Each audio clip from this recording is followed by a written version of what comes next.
प्यारे बच्चों, पिछले बार हम लोगों ने परिमेय संख्याओं की तुलना करना पढ़ा था। इस बार हम परिमेय संख्याओं को दशमलव के रूप में लिखना सीखेंगे। परिमेय संख्याओं को मैं बताया था आपको कि m/n या तो p/q बटे के रूप में लिखा जाता है। जैसे एक परिमेय संख्या है 7/4। अब इसको दशमलव के रूप में बदलना है तो आप क्या करेंगे, आप भाग देंगे। किसमें? अंश में हर का भाग। ऊपर वाला अंश कहलाता है, नीचे वाला हर। अंश कौन है? 7। हर कौन है? 4। अंश में भाग देना है, 7 में भाग देना है कितने का? 4 का। अब चलो आओ देखते हैं, इधर भाग देते हैं। 7 में भाग देने का है 4 का।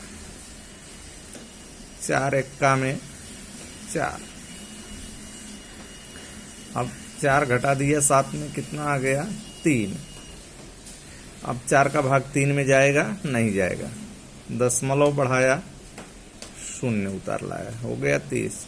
4 का भाग अब 30 में देंगे, 4 सत्ते 28। 28 को घटा दिया 30 में, कितना आया? 2। अब 2 में भाग 4 का नहीं जाएगा, तो एक बार अगर आप दशमलव बढ़ा लिए हैं तो 1 0 आप अपने मर्जी से उतार सकते हैं। बार बार दशमलव लगाने की जरूरत नहीं है। जैसे यहाँ हमने 3 था तो 1 0 लाने के लिए दशमलव लगाया। अब यहाँ फिर 2 आ गया, अब फिर यहाँ दशमलव नहीं लगाएंगे। एक बार दशमलव लगा दिए हैं तो 1 0 पहले उतारो। 4 पंजे 20।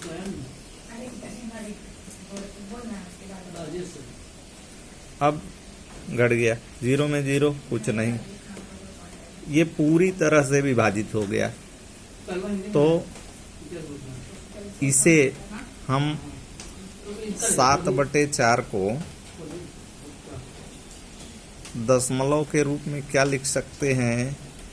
1.75। ये पूरी तरह से कट गया, शेषफल 0 बचा। इसलिए इस परिमेय संख्या को खंडित दशमलव रूप कहते हैं।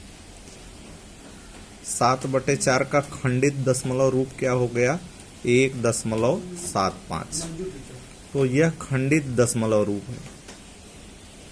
इसी तरह से प्रत्येक परिमेय संख्या को, कोई भी परिमेय संख्या हो, कोई भी भिन्न हो, उसको हम दशमलव के रूप में लिखेंगे। लेकिन प्रत्येक परिमेय संख्या पूरी तरह से खंडित नहीं होती है। जैसे आपको एक दूसरा उदाहरण किताब में दिया है 7/6। 7/6 आप ले लो। 7/6 को आपको दशमलव के रूप में लिखना है तो आप क्या करेंगे? किसमें किसका भाग देना है? अभी थोड़ी देर पहले बताया। अंश में भाग देना है किसका? हर का। अंश कौन है? 7। हर कौन है? 6। यानी किस में भाग देना है? 7 में भाग देना है 6 का। तो चलिए इधर हम भाग देते हैं। 7 में भाग देंगे 6 का।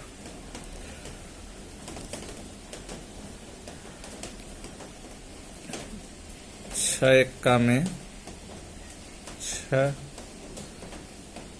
7 में से 6 घटा दिया, कितना आ गया? 1।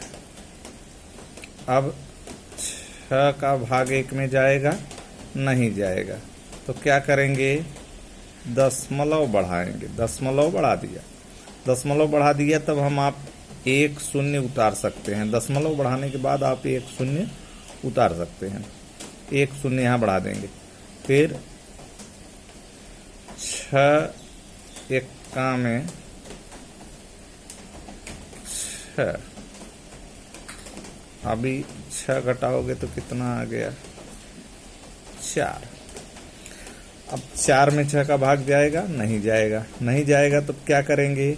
1 0 अपने मन से यहाँ रखेंगे, क्योंकि आप दशमलव एक बार बढ़ा चुके हैं तो एक शून्य रख सकते हैं। अब 6 छहा के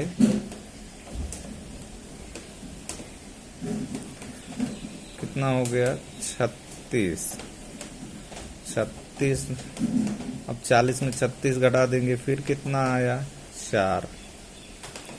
अब 4 आया, फिर क्या करेंगे, अब दशमलव एक बार बढ़ाए हैं, फिर 40, फिर 6 छहा के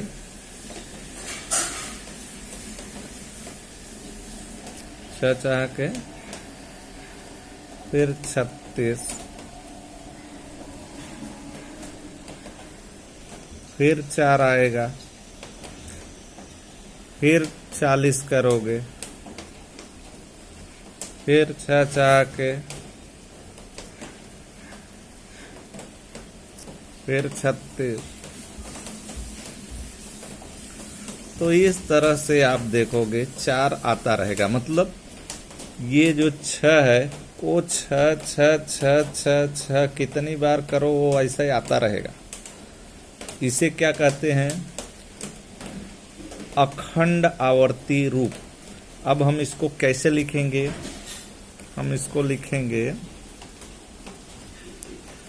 7/6 बराबर कितना आया था 1.16666। तो इसको हम लिखेंगे 1.1 क्या था 1.1, इसके बाद क्या था 6 के बाद क्या था 6 6 6 6 आता रहेगा इसी तरह से। तो इसके ऊपर हम क्या लगा देंगे, एक ऐसा लाइन लगा देंगे। इसका मतलब अब 6 6 6 6 6 6 इस तरह से आता रहेगा। इसको हम बोलते हैं अखंड आवर्तीय दशमलव रूप।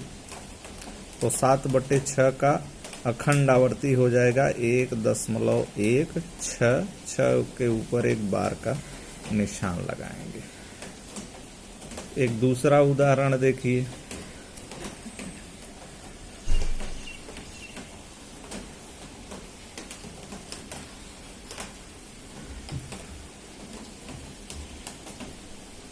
पाँच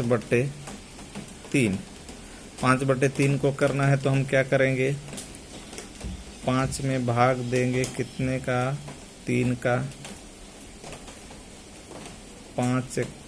3 एक्का में 3,